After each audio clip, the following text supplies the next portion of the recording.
Xin chào các bạn đã quay lại với kênh Cô Ba Bình Dương. Hôm nay mình sẽ chia sẻ đến các bạn cách làm bò bía, một món ăn đơn giản nhưng vô cùng ngon miệng, đầy ắp những kỷ niệm tuổi thơ của biết bao người. Món ăn này rất dễ làm với những nguyên liệu dễ tìm.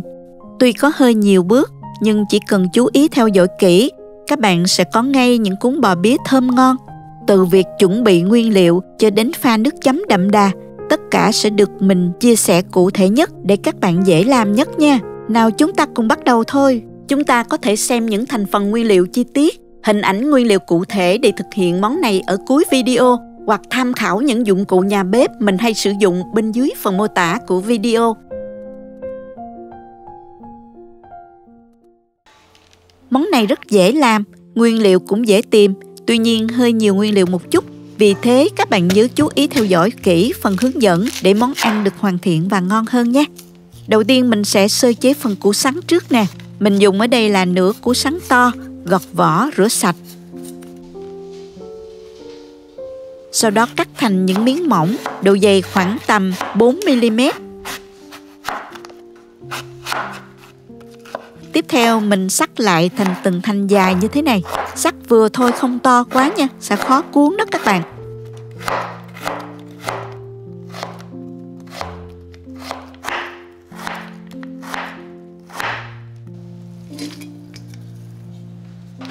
Để cho món ăn có thêm màu sắc thì mình dùng thêm một ít cà rốt, cũng bào vỏ, rửa sạch và cắt miếng mỏng. Sau đó mình xắt lại thành từng sợi dài giống như là củ sắn luôn.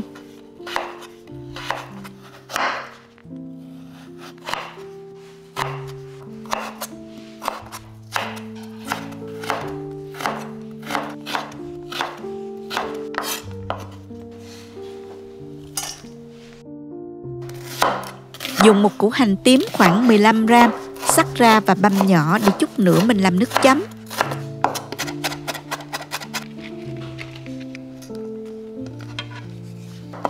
Băm thêm khoảng 6 trái ớt để cho vào nước chấm ăn kèm.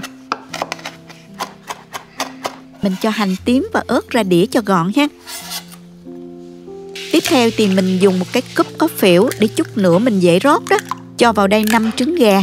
Bạn có thể dùng trứng vịt cũng được. Và muốn cho trứng dai hơn, các bạn có thể cho thêm một muỗng cà phê bột bắp pha với một muỗng canh nước khuấy tan. Dùng phới lòng mình đánh đều trứng lên. Sau đó mình cho vào chung với trứng và đánh lên thật là đều. Rồi mình dùng một cái chảo chống dính, cho vào một chút xíu dầu ăn, dùng cọ phết đều ra trên mặt chảo. Đợi cho chảo nóng lên rồi mình cho trứng vào tráng đều một lớp mỏng.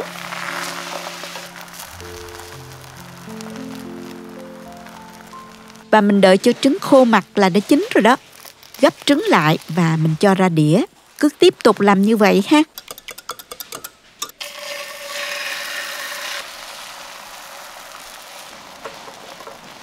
Với 5 trứng gà thì tráng được 3 cái bánh trứng mỏng như thế này nè các bạn. Cũng cái chảo này thì mình cho củ sắn vào, không cần cho dầu nhé.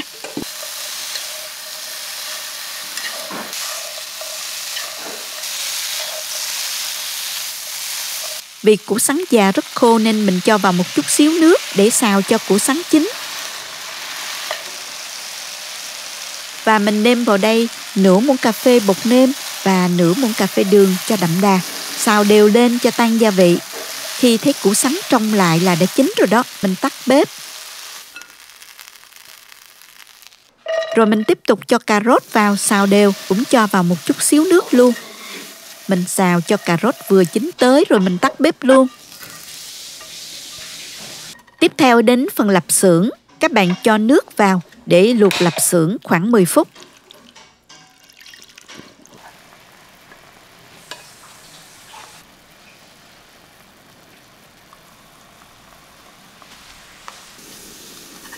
Sau đó mình cho vào chảo một chút xíu dầu ăn để lăn cho lạp xưởng vàng đều.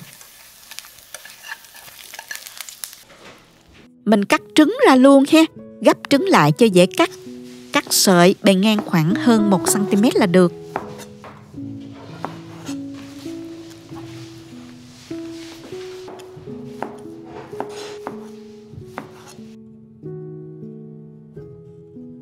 Lạp xưởng đã nguội bớt mình cắt thành khoanh mỏng hoặc là cắt xéo tùy thích nha.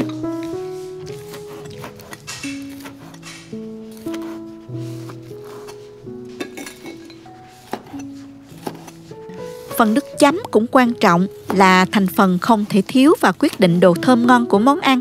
Nước chấm ngon thì món ăn mới ngon nha. Mình dùng ở đây là 2/3 chén tương hộp. Mình dùng tương của Cholimet. Loại này không quá mặn và màu cũng không quá đen. Cho vào máy, mình xay nhuyễn. Các bạn có thể mua tương pha sẵn, nhưng mình thấy không ngon bằng mình tự làm đâu nha. Mình bắt đầu làm nước chấm nè. Cho vào nồi 1 muỗng canh dầu và mình cho khoảng 1 muỗng canh hành tím vào, phi thơm. Khi thấy vàng thơm rồi, tiếp theo thì mình cho tương đã xay nhuyễn vào. Kế đến là nửa chén tương ăn phở. Rồi đến 2 muỗng canh bơ đậu phộng. Mình dùng loại có hạt hoặc là không có hạt đều được ha. Khuấy đều lên. Rồi mình cho thêm 2/3 chén nước. Nêm vào 2 muỗng canh đường. Khuấy đều cho đường tan. Khi hỗn hợp tương sôi nhẹ thì mình tắt bếp luôn. Các bạn có thể thử lại và điều chỉnh lượng đường cho phù hợp với khẩu vị gia đình ha. Vị của tương để chấm bò bía không quá mặn, có thể chấm nhiều mà không bị mặn. Vị ngọt nhẹ, béo của bơ đậu phộng, thơm đặc trưng mùi tương là được nha các bạn. Bây giờ mọi thứ đã chuẩn bị xong, mình tiến hành cuộn bò bía luôn nè. Để cuốn bò bía thì các bạn nên dùng bánh tráng dày, chuyên để cuốn gỏi cuốn. Mình dùng loại này nè, ngoài chợ có bán rất là nhiều. Mình dùng một cái khăn sạch thấm nước và thoa đều lên miếng bánh tráng. Như vậy bánh tráng sẽ không quá ướt, khi cuốn sẽ không bị rách đó. Đặt rau sống lên khoảng 1/3 của miếng bánh tráng. Tiếp theo thì đến củ sắn và một ít cà rốt. Rồi đến trứng, một ít tép sấy. Và cuối cùng là lạp xưởng. Các bạn xếp 3 khoanh đều nhau, cuốn sẽ đẹp hơn ha. Bắt đầu cuốn lại nè, xếp 2 bên mép và mình cuộn chặt lại là được. Mình đã cuốn xong rồi đây nè.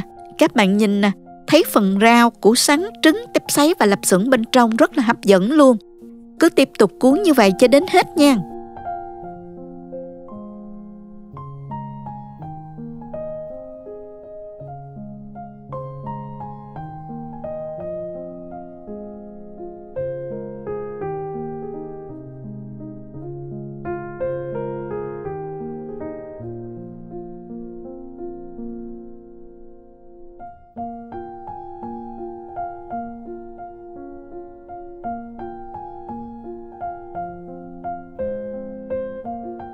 Với nguyên liệu này thì mình cuốn được 20 cuốn bò bía. Múc nước chấm ra chén.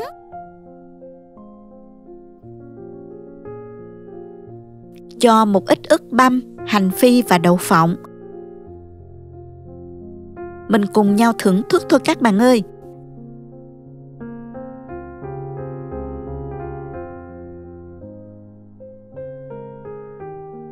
Bò bía phải chấm ngập tương mới ngon nha. Wow, giòn ngọt tự nhiên của củ sắn và cà rốt, béo thơm của lạp xưởng, bùi của trứng, mặn mặn của tép sấy, cùng một ít rau sống thơm thơm, chấm với nước chấm tương, tất cả hòa quyện ngon vô cùng, ăn quên thôi luôn đó các bạn. Thế nên nhiều người vẫn nhớ hoài hương vị của món bò bía tuổi thơ, không thể nào quên. Chúc các bạn làm và thưởng thức thật ngon miệng nhé. Cảm ơn các bạn đã theo dõi hết video. Nếu thích cách mình chia sẻ, nhớ gửi cho bạn bè cùng xem, bấm like và đăng ký kênh để xem nhiều món ăn mới của mình. Nếu thấy video thực sự hữu ích, bạn có thể gửi tặng ekip thực hiện một ly cà phê bằng nút Super Thanks hình trái tim ngay bên dưới video. Các bạn cũng có thể truy cập website cobabinhdương.com để xem công thức nấu ăn dưới dạng bài viết. Chào tạm biệt và hẹn gặp lại các bạn trong video kỳ tới nha.